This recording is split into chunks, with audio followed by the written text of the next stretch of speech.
The mist clung low to the slopes of Aspen Creek, coiling between the gnarled trunks of pine and aspen trees like restless spirits reluctant to release their hold on the land. Up a lonely ridge, where the dirt road thinned into mere suggestion, a battered cabin leaned into the wind, smoke threading uncertainly from its crooked chimney, as though even the fire within questioned its right to exist. Inside, Luke Holloway cradled a chipped coffee mug between calloused hands, the bitter aroma rising to meet a face more accustomed to the grim discipline of survival than to the comforts of morning rituals. His movements were slow, automatic, the practiced economy of a man who had long since learned not to expect peace from the world outside or within.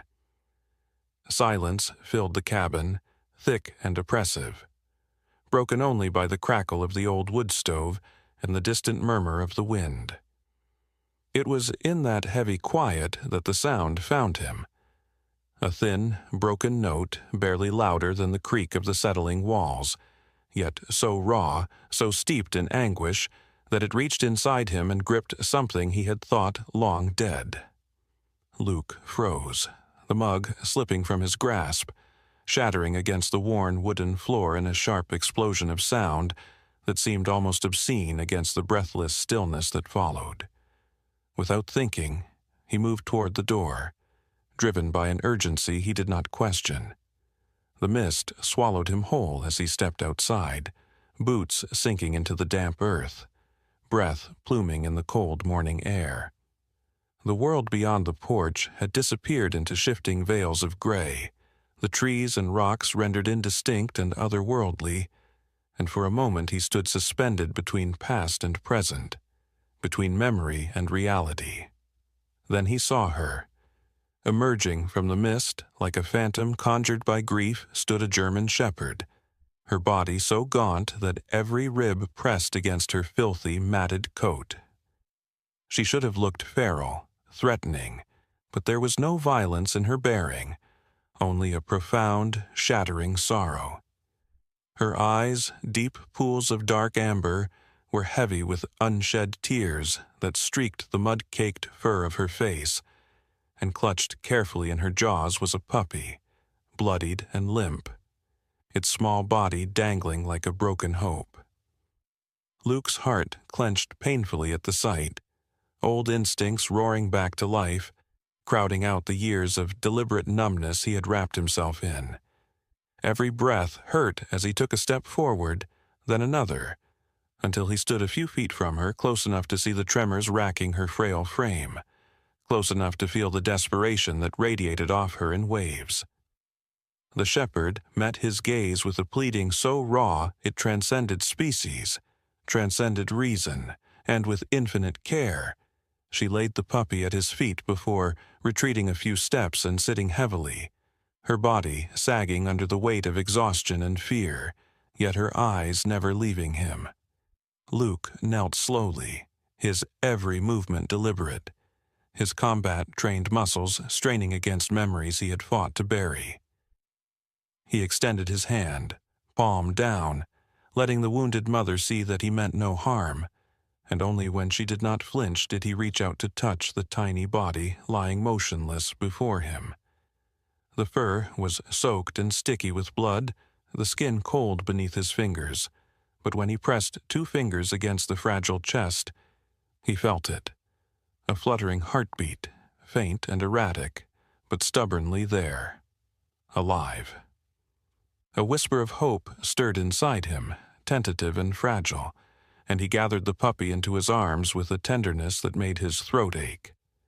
Rising to his feet, he hesitated only a moment before glancing back at the shepherd.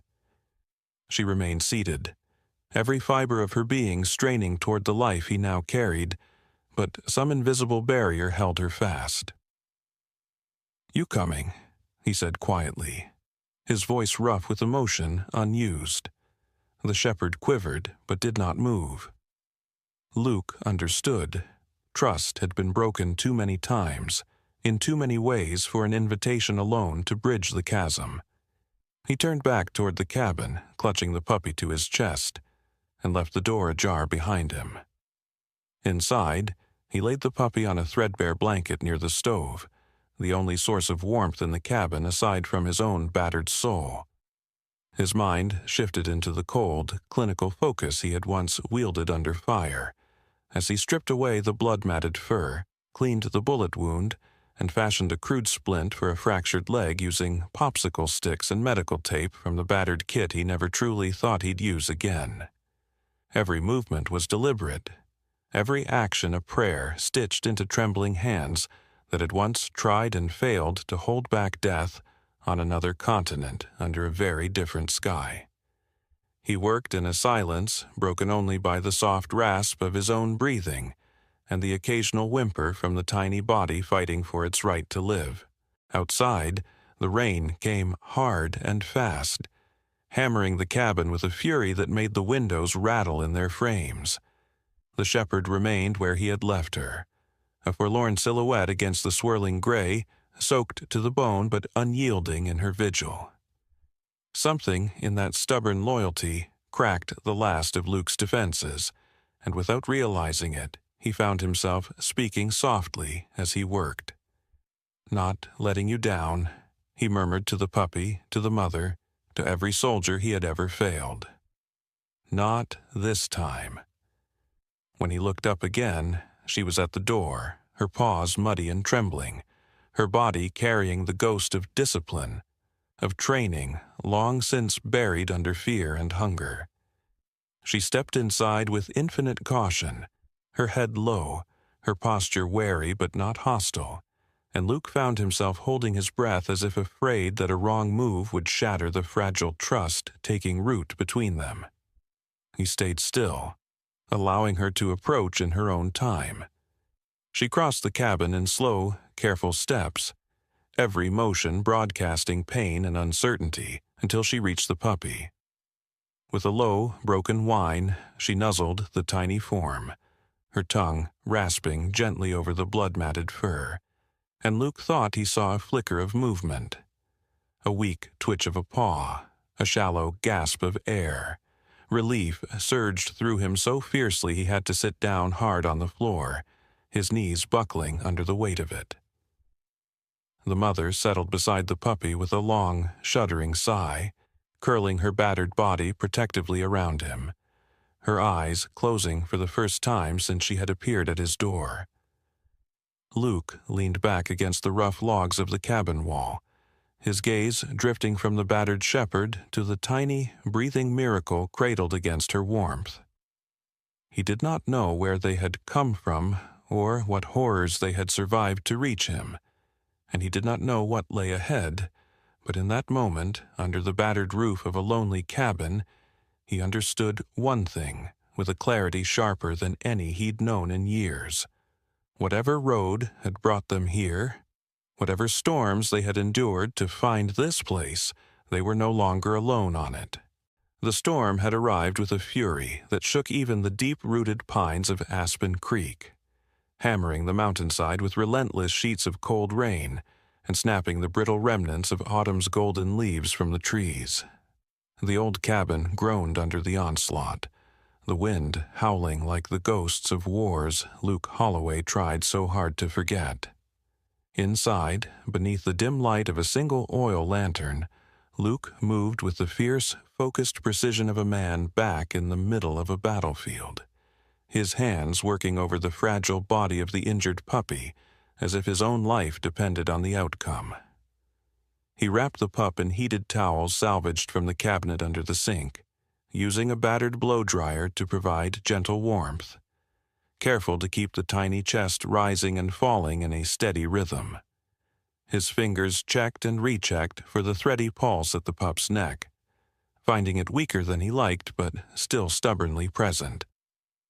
Across the room, the mother German shepherd, Sage, as he had started to call her in his mind, watched his every movement with an intensity that pinned him harder than any enemy's rifle sight ever had. There was no aggression in her gaze, only a raw, bleeding trust that terrified him far more than any threat could have. The pup, bloodied but hanging on to life by the barest thread, stirred weakly beneath his hands. Luke swallowed hard, feeling the old instincts roar back to life, shaking off the rust of too many silent, wasted months. Somewhere deep in his mind, the training from another life. The life where he had been Sergeant Holloway, combat medic, 2nd Battalion, took over, filling the spaces that grief and guilt had hollowed out. "You're a fighter," he muttered under his breath to the little pup, using the same low, steady voice he had once used to coax wounded men through the darkest hours of their lives. "Stay with me, little warrior." The words tasted foreign on his tongue after so long, without speaking to anything but empty rooms and restless memories. But somehow they seemed right. He needed help, real help, and he knew exactly who he had to call. His hand hesitated for a moment over the battered old phone mounted on the wall, the muscles in his forearm bunching with the tension of the decision. Reaching out meant opening the door he had spent years trying to bolt shut. It meant risking the possibility of disappointment, of failure. But he had made a vow once under far crueler skies. No one gets left behind, not on his watch, not again. He punched in the number from memory, every ring slicing through his gut like a blade. 3 rings, 4. Then a click, and a voice he hadn't heard in nearly 2 years answered, low and wary. "Doctor, Emily Carter speaking." Luke closed his eyes, steadying himself against the flood of regret that threatened to crash over him. "Em," he rasped, the name feeling both sacred and forbidden in his mouth. "It's Luke." Silence expanded on the line, heavy and crackling with unspoken history. When Emily finally spoke, her voice was a careful mixture of professionalism and something brittle he couldn't quite name. "You don't call unless it's life or death, Luke. Which is it this time?" He glanced at the small form bundled before him, then at Sage, who had not moved a muscle since he picked up the phone. "Both," he said simply. Another beat of silence, then a sigh. "Tell me." He described the situation in clipped, clinical terms, suppressing the rawness that threatened to bleed into his voice. Emily listened without interruption until he finished, her breaths shallow and measured on the other end.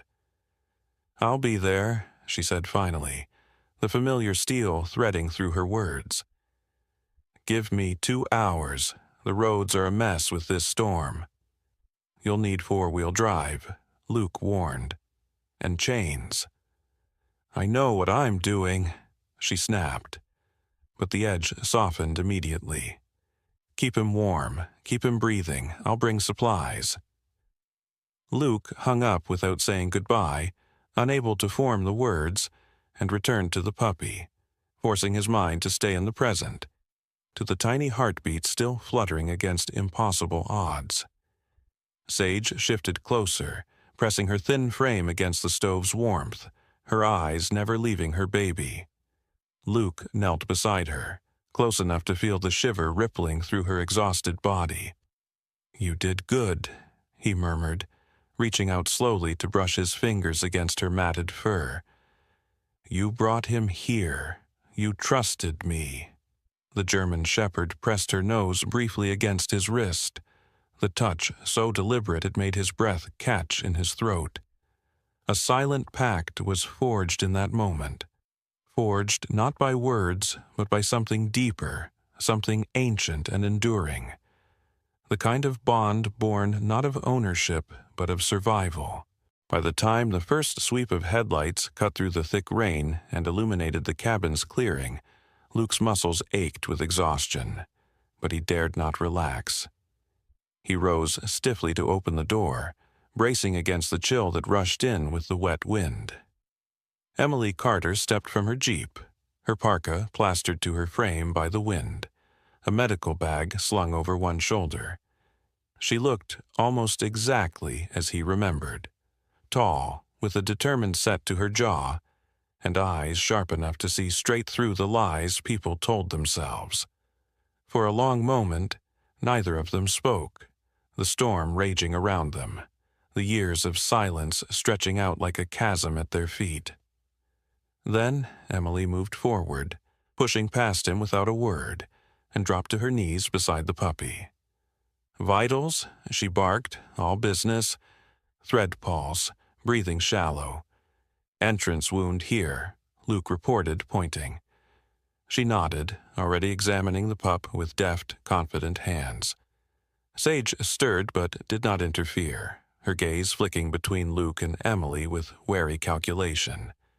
When Emily finally looked up, there was something dark in her eyes. "He's critical," she said, "but he's got a shot if we move fast." Luke exhaled slowly, his fists unclenching at his sides. Emily glanced at Sage, noting the state of her body, the gauntness, the scars, the way she positioned herself instinctively between her pup and the world. "And her?" Emily asked quietly. "Been out there who knows how long. Brought him to me." "Smart girl," Emily murmured, reaching out a hand, palm up in a universal gesture of peace. Sage sniffed it cautiously, then leaned her weary head into Emily's palm with a broken, aching trust that twisted something inside Luke's chest so tightly he thought he might never breathe right again. "We'll need fluids, antibiotics, and prayers," Emily said grimly, rolling up her sleeves. "Lots of them." Together they set to work, side by side in the dim, rain-lashed cabin. Emily directed, Luke obeyed, falling back into the rhythm they had once shared in another life. Their hands brushed once as they secured the IV line, and the jolt of contact was like striking flint against steel, sending sparks into the cold, damp air. As the storm battered the windows and Sage kept silent vigil by her pup's side, Luke Holloway found himself daring, just barely, to believe that maybe, just maybe, some battles were still worth fighting. The storm pressed against the old cabin like a living thing, clawing at the roof and windows with a ferocity that made the timber walls groan in protest. Inside, the flickering light of 2 battered oil lamps cast long, shifting shadows that stretched across the floor, painting the small room in hues of gold and fear. The cabin smelled of damp wool, blood, and something raw, hope, fragile and desperate.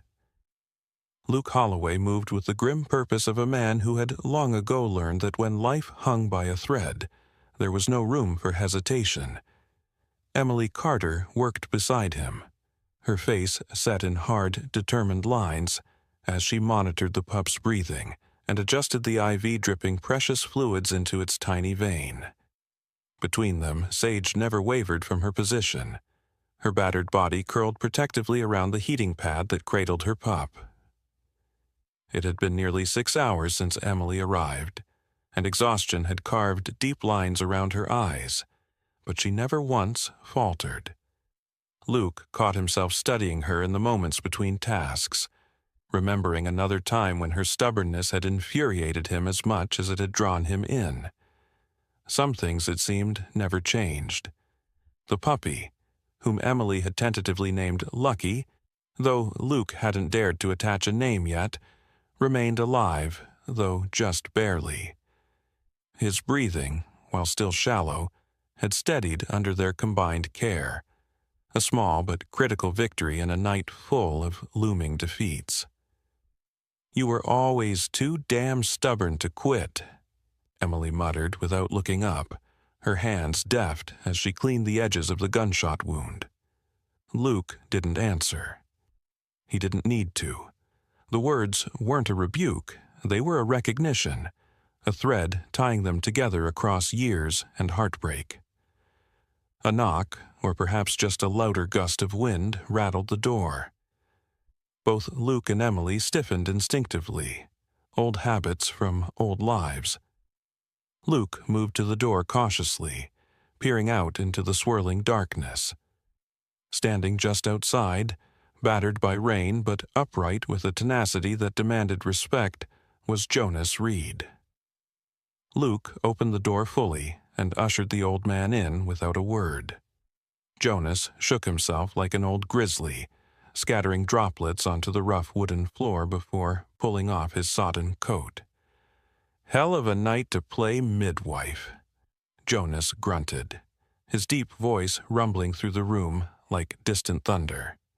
His sharp eyes quickly took in the scene: the battered mother, the wounded pup, the worn faces of Luke and Emily, and his weathered features softened.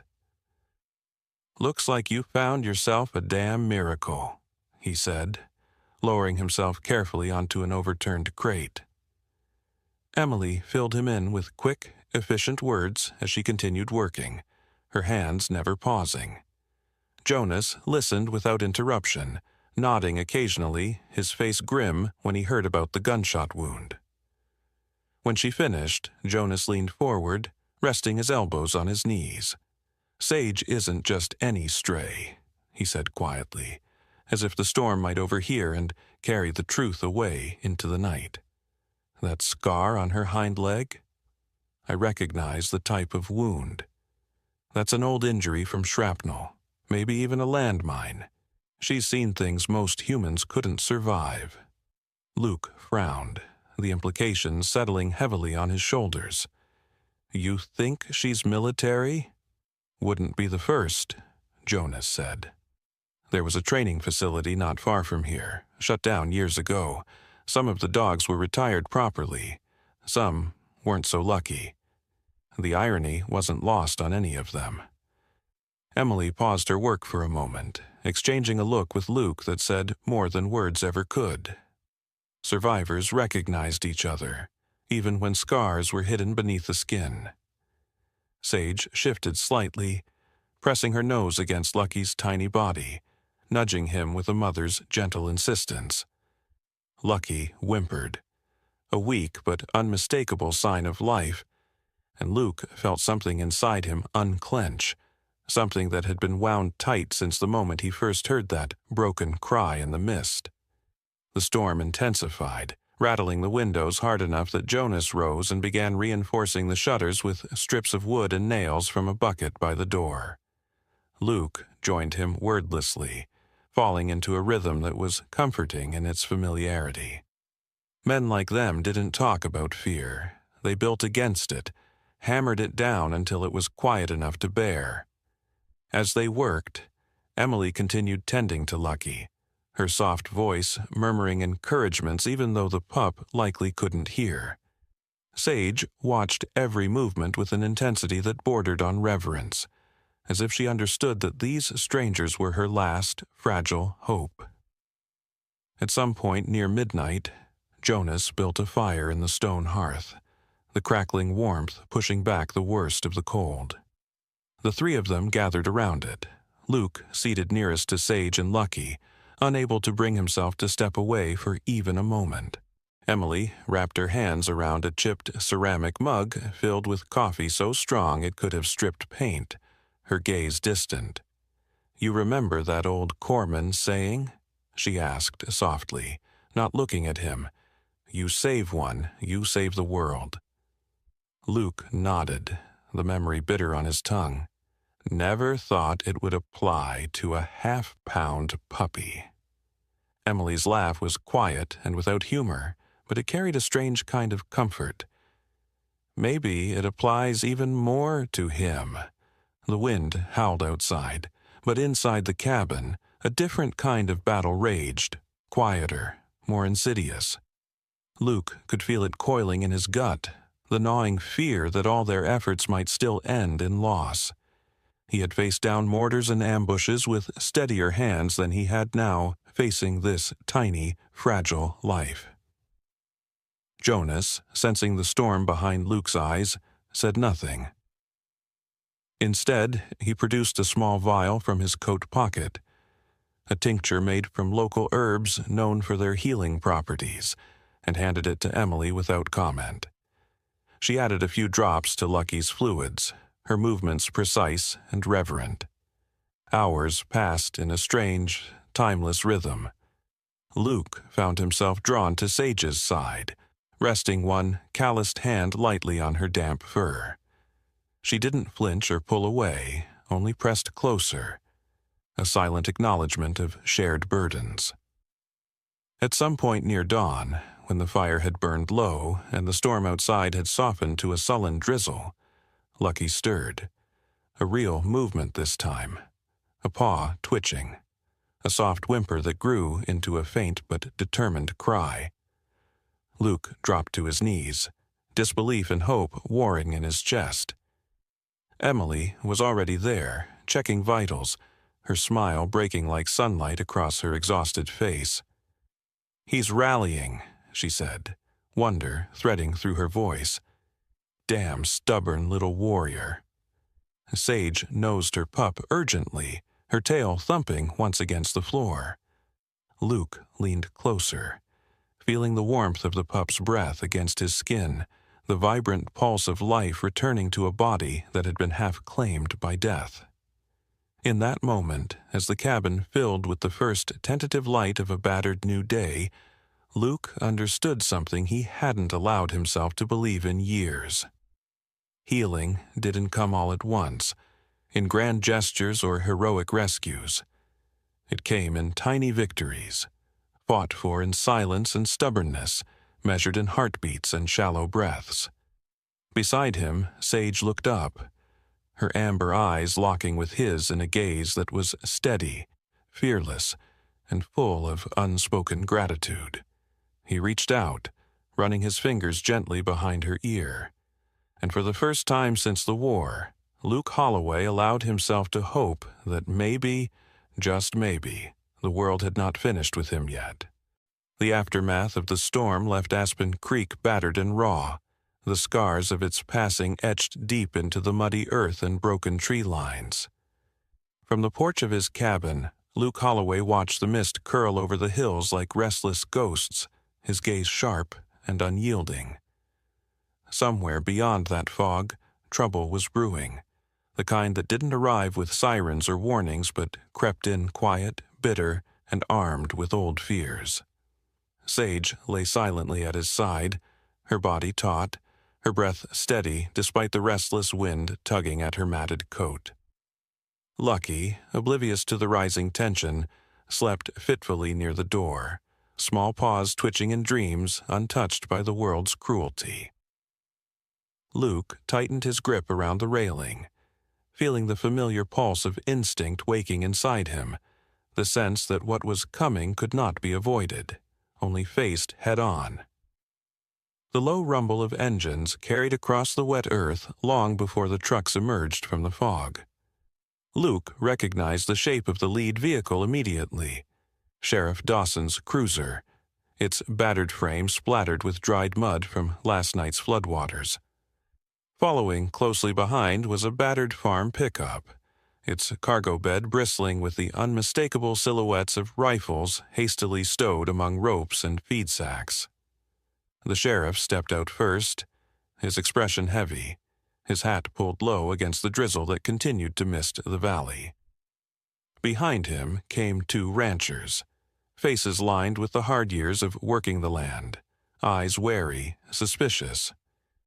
Walt Carver led the way, a man Luke knew more for the trouble he caused than the solutions he offered.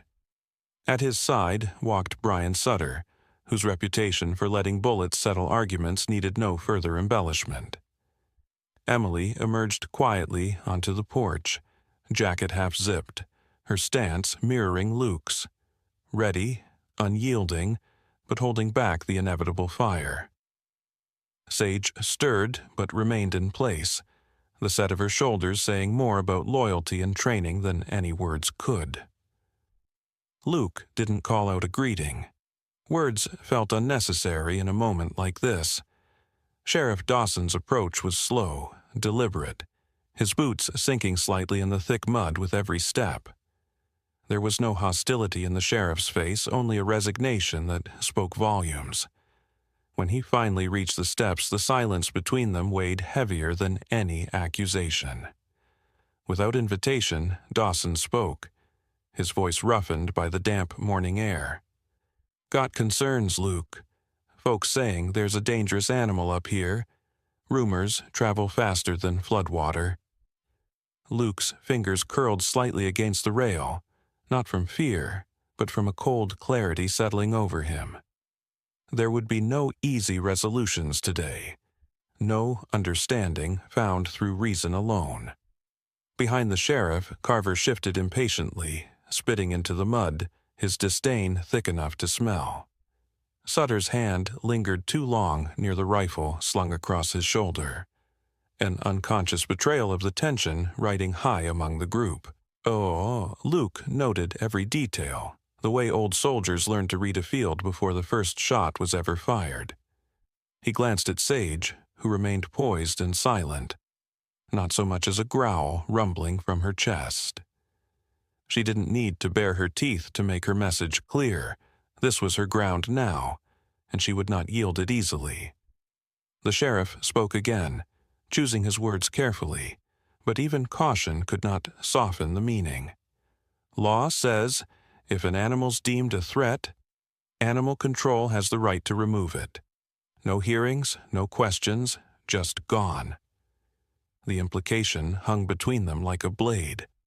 Luke felt the old fury stirring, the same rage that had surged through him on battlefields oceans away, when innocence was swallowed by rules written far from blood and bone. It surged again now, not in wild anger, but in the quiet, immovable way a mountain stands against a storm. He said nothing at first. Actions he knew would speak louder. The moment teetered on a knife's edge, thick with unspoken choices. Emily's hand brushed his arm briefly, a silent anchor, before she stepped forward, her voice slicing through the tension not with heat but with a surgeon's precision. Sage saved a life, she said, every syllable sharp and measured. That puppy's breathing because of her. Maybe that matters less to some of you than a few frightened cattle, but it matters to me. Carver's sneer deepened, but it was Jonas Reed's arrival that broke the gathering pressure. His battered Jeep ground up the slick road, engine coughing in protest, until he swung the door open and stood leaning heavily on his cane, every line of his frame radiating the unyielding certainty of a man who had weathered storms far worse than this. Jonas didn't raise his voice. He didn't have to. "That dog's no threat," he said, his voice worn and strong. "She's more loyal, more honorable than most men I've known." The weight of his words seemed to settle even the sheriff's restless stance. For a heartbeat, the confrontation seemed to still, held in delicate balance by the force of a truth too raw to challenge. It might have ended there, a fragile truce barely sketched in the mud. But then the valley itself shifted, the swollen creek below roaring with the sudden surge of floodwater that swallowed the only road leading back to town. Jonas chuckled grimly as he turned to glance down the flooded road. "Looks like no one's leaving for a while," he said, the irony thick in his voice. Forced by circumstance, the sheriff stepped back, exchanging a glance with Luke that spoke more of mutual survival than enmity. Walt Carver cursed under his breath, looking ready to spit again, but even he seemed to understand that the land had made its own decision, locking them together for now. Luke exhaled slowly, the tension bleeding from his shoulders but not his mind. He opened the cabin door wider, the fire's warmth spilling out against the damp. "You're welcome to wait out the flood inside," he said, his voice a rough offer not of forgiveness but of necessity. Dawson nodded, and the men filed into the cabin, their boots heavy and uncertain on the worn wooden floor. The scent of wet wool, damp leather, and wary distrust filled the small space, but beneath it all was another scent, subtle but persistent. The faint hope that something broken might yet mend if given the chance. Sage retreated a few steps, but remained vigilant near Lucky, her eyes sharp, her body a silent shield. Lucky, sensing the shift in the atmosphere, curled closer to her side, small and brave and utterly trusting. Hours passed with the slow inevitability of water rising against a dam. Conversations were few, glances frequent, the silence broken only by the crackle of the fire and the distant rumble of the flood beyond. The walls that separated them, built from fear and old pain, did not fall easily. Yet, in the quiet, something subtle began to change. When Jonas told the story of a dog once wounded in service who had crossed miles to find safety, there were no interruptions, no scoffs of disbelief. When Emily explained the work they had done to heal Lucky, voices that had once brimmed with suspicion now held uneasy respect. Not trust. Not yet. But perhaps the faintest stirring of it, like the first tentative light slipping through a storm-torn sky. Outside, the flood raged on, washing away the old tracks, carving new paths through stubborn earth. And inside, among battered men and scarred creatures, something else began to break. Not walls, not promises, but the shadows that fear had cast too long over wounded hearts. Luke watched Sage lift her head, her gaze meeting his across the room. Not defeated, not broken, still standing, still choosing to believe. And for the first time in too many years, Luke allowed himself to believe too. The spring thaw came late to Aspen Creek, lingering in stubborn patches of ice and frost that clung to the northern slopes like memories reluctant to let go. Yet, when the warmth finally took hold, it transformed the valley with a kind of reckless, defiant beauty that left even the most hardened hearts quietly awed. Luke Holloway stood at the edge of his porch, the soft creak of the wood beneath his boots grounding him in a world that, for the first time in years, no longer felt like a place he merely survived. Below him, the meadow unfurled in brilliant shades of green and gold, and through it, Lucky bounded with the ungainly energy of a growing pup who had no memory of the darkness that once clung to his fragile breath. Sage trotted beside him, her gait still bearing the slight hitch of her old injury, but her posture regal and unbowed, the queen of this reclaimed kingdom where hope had been planted in bitter ground and somehow had managed to take root. The months since the flood had not been easy, and the scars left behind by suspicion and fear ran deeper than the ones carved into the landscape. Yet, in the slow, patient work of daily living, something new had been built. Something that could not be torn down by fear or ignorance. Sheriff Dawson, once a cautious skeptic, had stood in front of the town council with Luke and Jonas, his voice steady as he vouched for Sage's loyalty and the quiet miracle that had unfolded at the cabin during the storm. The faces in that small, crowded room had been etched with doubt at first, but they had listened, and sometimes Luke realized listening was the first and hardest step toward healing. The Healing Paws Ranch had begun as a dream, spoken quietly between old friends over mugs of black coffee and maps spread across the scarred kitchen table. Yet, by the first blush of spring, it had become a reality, a humble stretch of land where battered dogs and broken soldiers could find each other and, if they were lucky, themselves. Emily Carter, whose hands had once been trained to mend flesh and suture wounds, now used those same hands to build something infinitely more fragile and infinitely more necessary. Trust. Luke stepped down from the porch and made his way across the yard, the early morning dew soaking through the worn leather of his boots. Yet he did not mind the chill seeping into his socks because it reminded him he was still alive, still moving forward. Sage lifted her head at his approach, her amber eyes bright and steady, and Lucky bounded to him with a joyful bark that shattered the quiet in the best possible way, his paws skidding clumsily in the wet grass. Kneeling, Luke let the pup collide into his chest, laughing low and rough as Lucky nosed at his jacket, and Sage pressed her shoulder gently against his side. He scratched behind Sage's ears and let his hand slide down Lucky's wiry back, feeling the sturdy strength that had replaced the fragile, half-dead bundle he had once cradled in desperate hands. These lives, once hanging by a thread, now pulsed with such vibrant energy that Luke sometimes had to close his eyes against the overwhelming gratitude of it. Inside the main barn, freshly renovated with the help of half the town once tempers had cooled, Emily was arranging crates of medical supplies while Jonas supervised a small crew installing fencing along the new exercise yard.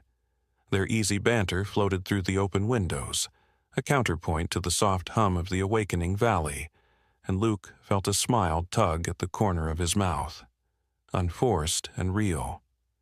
He remembered the day the first application arrived, a young veteran from 2 counties over, shoulders stiff with the weight of unseen battles, his voice tight with the kind of practiced detachment Luke knew all too well. He had come seeking a service dog, but what he found was something less clinical and more profound, a place where his wounds were neither pitied nor ignored, but simply understood without explanation. Sage had taken to him instantly, nudging at his guarded shell until it cracked, letting light seep through. Luke had stood back that day, watching the small miracle unfold with a humility that tasted almost like awe. And when Emily caught his gaze across the yard, her answering smile had been the quiet confirmation that everything they had fought for was beginning to matter beyond themselves. The memory stirred as Luke rose and whistled low, summoning Lucky and Sage to his side.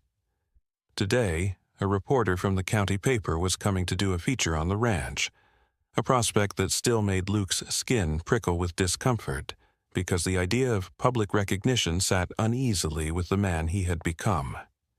Yet he knew it was necessary because telling their story meant reaching others who needed to believe in second chances, even if they had long since stopped believing in miracles.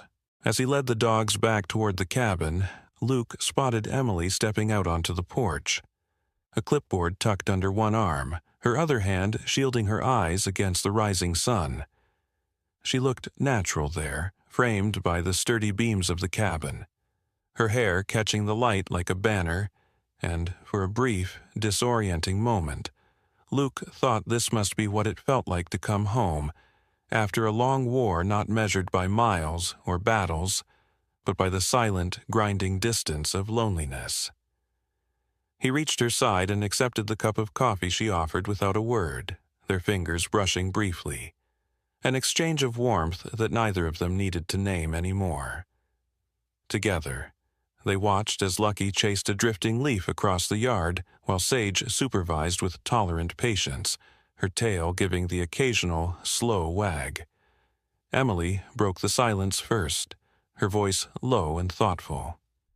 6 months, she said, and the words hung between them like a milestone planted deep in the earth.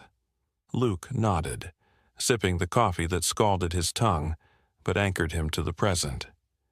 "Feels like a lifetime," he murmured, and he meant it in the best possible way. From the corner of his eye, he caught movement near the fence line and saw Jonas approaching, his stride steady despite the cane he stubbornly refused to relinquish. The old man tipped his hat in greeting and called out, voice carrying easily on the crisp morning air, "Papers here. You ready for your close-up, Holloway?" Luke chuckled, a rough sound born more of affection than irritation, and set down his coffee. "As ready as I'll ever be," he said, and though the words were light, something heavy and certain shifted in his chest, something that felt like acceptance. Together, they moved toward the waiting reporter, Lucky bounding ahead, tail high, Sage pacing calmly at Luke's side like the guardian she had always been. The questions came fast, some predictable, some unexpectedly piercing. Yet, through it all, Luke spoke honestly, unpolished but true, and he did not shy away from the parts of the story that hurt because he understood now that pain was not a shame to hide, but a thread woven into the tapestry of survival. When asked why he had chosen to open Healing Paws, Luke found himself looking down at Lucky, who had sprawled lazily at his feet, and then at Sage, whose steady gaze met his without hesitation. "Because," he said slowly, choosing each word like a stepping stone across deep water, "sometimes the ones who are broken know best how to help others find their way back." Later, when the sun dipped low and painted the valley in molten hues, Luke and Emily climbed Aspen Hill with Sage and Lucky at their heels, the familiar path worn smooth by months of shared walks and quiet conversations. They reached the summit just as the last light set the mountains ablaze, and Luke found himself standing still, his heart full to the brim with everything he had almost lost, everything he had somehow reclaimed. Beside him, Sage pressed her head lightly against his leg, and Lucky nosed at his hand, demanding affection. And Luke knelt between them, drawing them close, feeling their warmth and their unbreakable loyalty seep into the cracks he had once believed would never heal. Turning to Emily, who stood watching him with eyes as steady as the mountains themselves, Luke smiled. Not the wary, guarded smile of survival, but the open, fierce smile of a man who had chosen to live. And as the sun slipped behind the peaks, painting the world in twilight gold, Luke whispered words he had carried in his heart for longer than he cared to admit. "Some scars aren't meant to disappear," he said, his voice steady and sure. "They're meant to remind us why we fight to heal."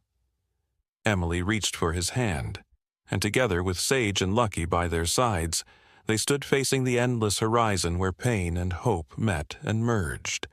No longer enemies, but parts of the same story, the same journey, the same enduring light they would follow, wherever it might lead. The city never truly slept, but for Emma, the nights felt endless. The streets of Chicago were wet from an earlier rain, the pavement slick and shining beneath the dull glow of flickering streetlights. A bitter wind cut through the alleyways, howling between buildings like a cruel reminder of how unforgiving the world could be. Emma pulled her tattered coat tighter around her thin frame, but it did little to keep the cold at bay. Her fingers, numb and stiff, trembled as she tucked them into her sleeves. She had been homeless for 6 months now, 6 months of sleepless nights, empty stomachs, and the crushing weight of invisibility. Once she had a job. A small apartment, a life that, while far from perfect, had at least been her own. But losing her job had set off a chain reaction. Late rent, eviction, rejection after rejection, until she had nowhere left to go. People rarely looked at her anymore. She had become just another nameless figure blending into the background of the city, a shadow on the sidewalk. Her stomach clenched painfully, a hollow ache that had become all too familiar. She swallowed hard, trying to ignore the dizziness that came with hunger. She hadn't eaten since the morning before.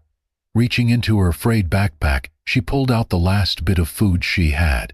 A stale sandwich, the bread dry and crumbling at the edges. It wasn't much, but it was something. She needed this meal. With slow, deliberate movements, she unwrapped the sandwich, her hands shaking from both the cold and the deep exhaustion settling into her bones. She found a spot near a dimly lit alleyway, hoping for at least a few moments of quiet before the city pushed her aside once more. Just as she lifted the sandwich to her lips, she sensed something, a presence nearby. She froze. In the shadows a few feet away, a pair of eyes watched her. A dog. Thin and ragged, the stray stood just at the edge of the alley, its body hunched against the cold.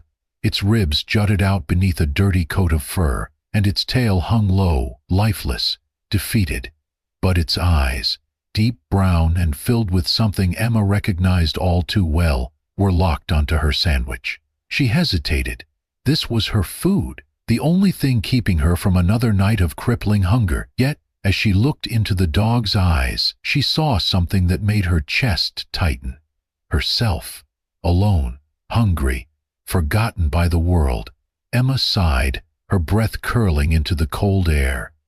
She couldn't just ignore him. Slowly she tore the sandwich in half. "Here," she murmured, extending a piece toward him. "It's not much, but it's all I've got." The dog hesitated. His nose twitched, sniffing the air, but his body remained tense, as if he didn't believe kindness could be real. Emma stayed still, waiting. Finally, with slow, cautious steps, the dog crept forward. He sniffed at the food in her outstretched hand, then, gently, almost reverently, took the piece from her fingers. The sound of him eating was quiet, but in the stillness of the alley, it felt almost sacred. Emma watched him, something warm flickering in her chest despite the cold. "You look like a fighter," she said softly. "Like a little bear." The dog's ears twitched at the sound of her voice, and as he swallowed the last bite, he did something that surprised her. His tail, thin, barely noticeable, gave the smallest wag. Emma let out a breath she hadn't realized she was holding. For the first time in months, she didn't feel so alone. The dog, now Bear, hesitated only a moment longer before curling up beside her on the pavement. She pulled her coat around them both, and for the first time in a long, long time, Emma felt something close to warmth. Maybe tomorrow would be different. Maybe, just maybe, she wasn't invisible after all. Emma woke to the sensation of warmth pressed against her side. For a moment, in the hazy space between sleep and waking, she forgot where she was. The world was quiet, the city not yet fully awake. Then, as she opened her eyes, the familiar ache of hunger and the rough pavement beneath her reminded her of reality. But something was different. Bear, curled up beside her, his thin body rose and fell with each steady breath. His head rested against her leg, his matted fur brushing against the fabric of her coat. He hadn't left. He hadn't disappeared into the night like everything else in her life had. For the first time in months, Emma woke up feeling a little less alone. She stretched, her muscles stiff from the cold, and Bear lifted his head, blinking at her with sleepy eyes. His tail gave a small wag, and Emma couldn't help but smile. "Morning, Bear," she murmured. He yawned in response. Emma rummaged through her backpack, searching for anything she could share with him. Her fingers closed around an old granola bar, half crushed but still edible. She broke off a piece and held it out. "Here, buddy." "You eat first." Bear sniffed it before licking her fingers, then carefully taking the food from her hand. She chuckled. "Guess that means we're friends now, huh?" Bear gave another wag of his tail, and something in Emma's chest warmed. The rest of the morning was spent walking the city streets. Emma searched for scraps, checking the usual spots where she sometimes found half-eaten food or discarded bottles she could exchange for a few cents. She prioritized Bear, making sure he ate before she did. As they wandered, she found herself talking to him. She told him about her life before this, about the job she lost, about the apartment she had once called home. She told him about her childhood, about how she used to love drawing but hadn't picked up a pencil in years. She told him about the dreams she had almost forgotten, that one day, maybe, she could have a life again. Bear listened. He didn't judge, didn't pity her, didn't turn away. He simply walked beside her, his ears flicking when she spoke, his eyes filled with an understanding she hadn't expected. Emma hadn't realized how much she had missed talking to someone. By midday, Emma and Bear found themselves near a small coffee shop. The scent of freshly baked pastries filled the air, making her stomach twist with hunger. She sat near the entrance, hoping to rest for a while before moving on. Bear curled up at her feet, his head resting on his paws. People walked past, some stealing quick glances, but most pretending not to see her. Then, trouble. The store owner stepped outside, a middle-aged man with sharp eyes and a scowl carved deep into his face. The moment he saw her, his expression darkened. "Hey, you can't sit here," he barked. "You're scaring off my customers." Emma's cheeks burned. She wasn't doing anything, just existing. "I wasn't asking for anything," she muttered, already reaching for her bag. "I don't care. Move along before I call the cops." She bit the inside of her cheek, forcing herself to stay silent. Arguing never helped. it never changed anything. But before she could stand, a group of teenagers walked by, smirking when they spotted her. "Look at this," one of them sneered. "A little street rat and her flea-ridden dog." Another one kicked an empty soda can, sending it rolling toward them. It clattered against the pavement, stopping inches from Bear's nose. Bear's head snapped up, his ears pinned back, and a deep growl rumbled from his throat. Emma's breath caught. Bear stood, stepping in front of her, his body tense and protective. He didn't bark, didn't lunge, but his posture alone was enough to make the teenagers take a step back. "Whoa," one of them muttered. "That thing looks like it'll bite." "Whatever," another scoffed. "Not worth it." They walked away, laughing, but Emma barely heard them. Her eyes were locked on Bear, on the way he had instinctively defended her. No one had ever done that before. She reached out, running a hand gently over his head. He looked up at her, his tail wagging just slightly, as if to ask, "Are you okay?" Emma swallowed the lump in her throat. "Thanks, Bear," she whispered, and in that moment she realized he wasn't just a stray dog anymore. He was hers. As the afternoon faded into evening, Emma and Bear wandered the streets again, searching for anything that could get them through the night. She was exhausted. The encounter at the coffee shop had left her drained, and the cold was starting to creep back into her bones. Then, fate intervened. An elderly man, Mr. Thompson, walked past them carrying a heavy bag of groceries. He moved slowly, his frail frame struggling under the weight. Then, the bag tore. A carton of eggs shattered against the sidewalk. A loaf of bread tumbled onto the pavement. Apples rolled in different directions. Emma didn't hesitate. She rushed forward, kneeling to gather the fallen items before they could be ruined. Bear surprisingly helped, too. He nudged an apple toward the man with his nose, his tail wagging slightly. Mr. Thompson chuckled. "Well, aren't you a smart one?" He turned to Emma, his expression soft with gratitude. "Thank you, miss. Not many people stop to help these days." Emma shrugged. "It's nothing." The man studied her for a moment, really looked at her, at the way her coat was too thin for the weather, at the exhaustion in her eyes, at the dog by her side who clearly wasn't just a stray anymore. After a pause, he reached into his coat pocket and pulled out a few crumpled bills. "Here," he said, "take this. Get yourself and your pup something warm to eat." Emma hesitated. She hadn't done this for money, but she also hadn't eaten all day. She swallowed her pride and accepted it. "Thank you." The man smiled warmly before heading on his way. Emma stared at the money in her hand. It wasn't much, but it was enough for a choice. She walked into the nearest convenience store and bought a small can of dog food. When she returned to Bear and poured the food onto a makeshift dish, he sniffed it once before devouring it happily. Emma watched him, and then, for the first time in weeks, she smiled. It was just a small moment, a fleeting bit of warmth in a life that had been so cold. But in that moment, she felt something shift, something deep, something like hope. The city never slept, but at this hour, long past midnight, when even the busiest streets were nearly empty, it felt eerily still.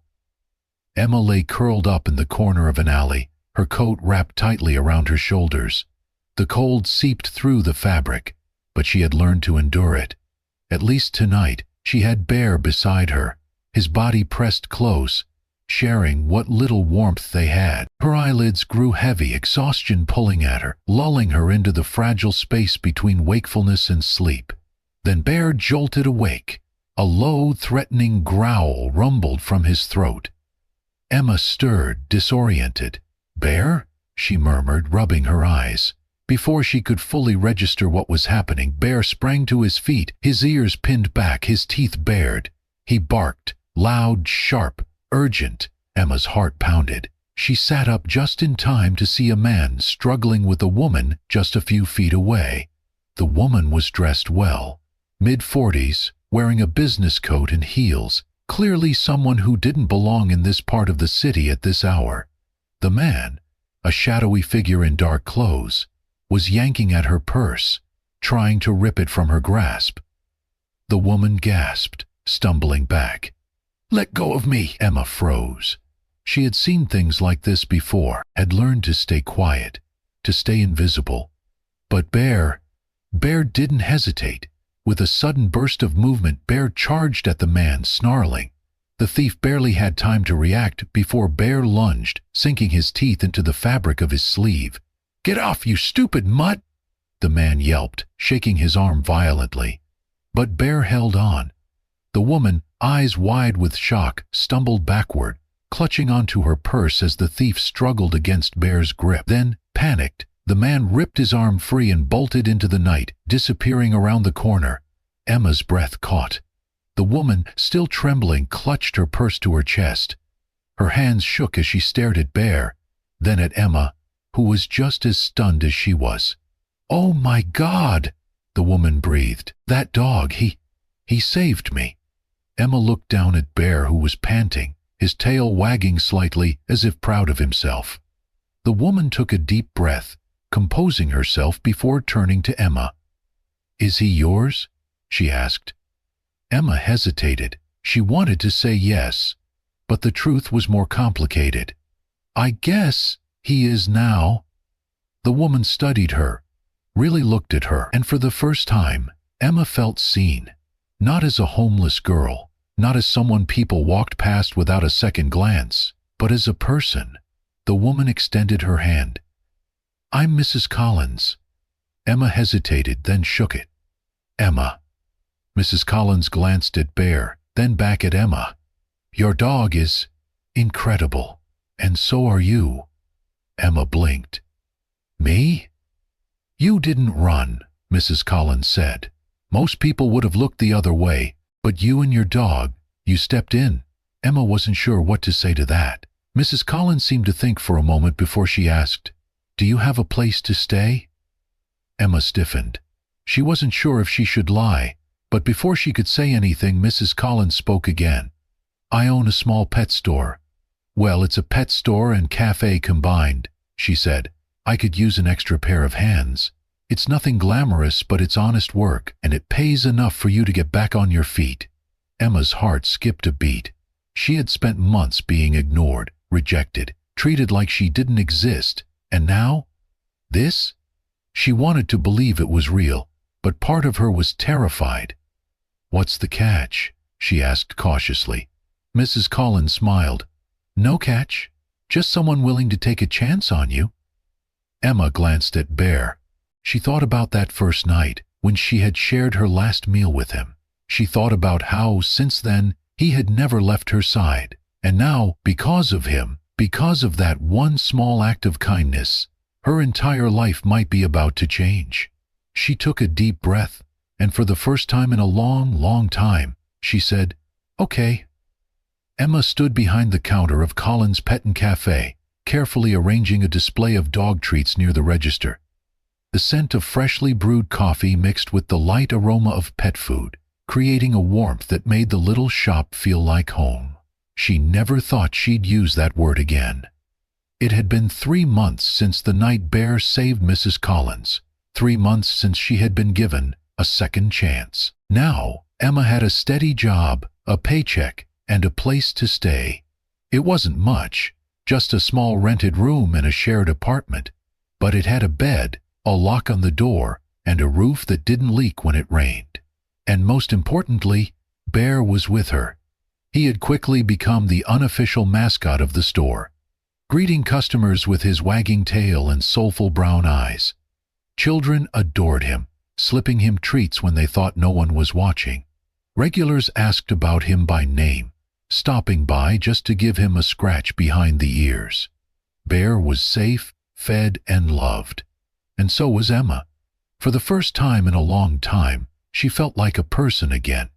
She had even started thinking about the future, getting a proper ID, maybe even taking some classes. The thought both excited and terrified her, but for now she was just grateful. And then, the past walked through the door. The bell above the shop door chimed, signaling a new customer. Emma barely looked up from the counter, still focused on organizing supplies. "Welcome in," she called out automatically. But then, a voice she hadn't heard in over a year cut through the air. "Emma?" She froze. Her heart stopped. Slowly she turned. A man stood just inside the doorway, his eyes wide with disbelief, his face lined with exhaustion and grief. His clothes were neat but slightly wrinkled, as if he hadn't slept well in weeks. Emma's breath hitched. Her father. He looked at her like he wasn't sure she was real, like he had spent months searching for her, but never actually expected to find her. "I've been looking for you," he said, his voice thick with emotion, "for so long." Emma's throat tightened. She had imagined this moment before, so many times. She had pictured him finding her, had thought about all the things she would say. Would she be angry? Would she turn away? Would she pretend she didn't care? But standing here now, face to face with the man who had once been her only family, all she could feel was an overwhelming wave of relief. Her father took a shaky step closer, his eyes filled with regret. I didn't know how bad things had gotten. I should have helped you. I should have been there." Emma swallowed the lump in her throat. She thought about all the nights she had spent alone, cold and hungry, convinced no one in the world cared. But she wasn't alone anymore. She looked down at Bear, who was sitting at her feet, his tail wagging gently, always by her side, always watching over her. And just like that, she knew it wasn't too late. Her father's voice cracked. "Can we start over?" Emma exhaled shakily. And then she stepped forward and embraced him. Her father held on to her like he was afraid to let go. Tears slipped silently down her cheeks, but this time they weren't from pain. They were from healing. Months passed. Emma still worked at the pet store, but now she had bigger dreams. She had a stable life, a support system, and a plan. She had a family again, one she was slowly rebuilding, one day at a time. And through it all, Bear remained by her side. One evening, after a long shift, Emma curled up on her small bed, Bear lying beside her. She ran her fingers through his fur, feeling the steady rise and fall of his breath. She thought back to that first night in the alley, when she had given him half of her last meal, how she had thought she was saving him. But in the end, she smiled softly, whispering into the quiet, "I saved you, but you saved me first." Bear let out a small, content sigh, his tail thumping against the bed. Outside, the city continued to hum with life, but for Emma, for the first time in years, everything felt exactly as it should be. Sometimes, the smallest act of kindness can change a life forever. Emma thought she was saving Bear when she shared her last meal, but in the end, Bear saved her too. Their story is a beautiful reminder that love, loyalty, and second chances can come in the most unexpected ways. From surviving on the streets to finding family, both Emma and Bear prove that hope is never truly lost. It just waits for the right moment to shine. If this story touched your heart, don't forget to like, share, and comment below. We'd love to hear your thoughts. And most importantly, subscribe to Amazing Paws Stories for more heartwarming tales of love, resilience, and the incredible bond between humans and animals. Thank you for watching, and we'll see you in the next story, because every paw print leaves a mark on the heart. Hit the notification bell so you never miss a story.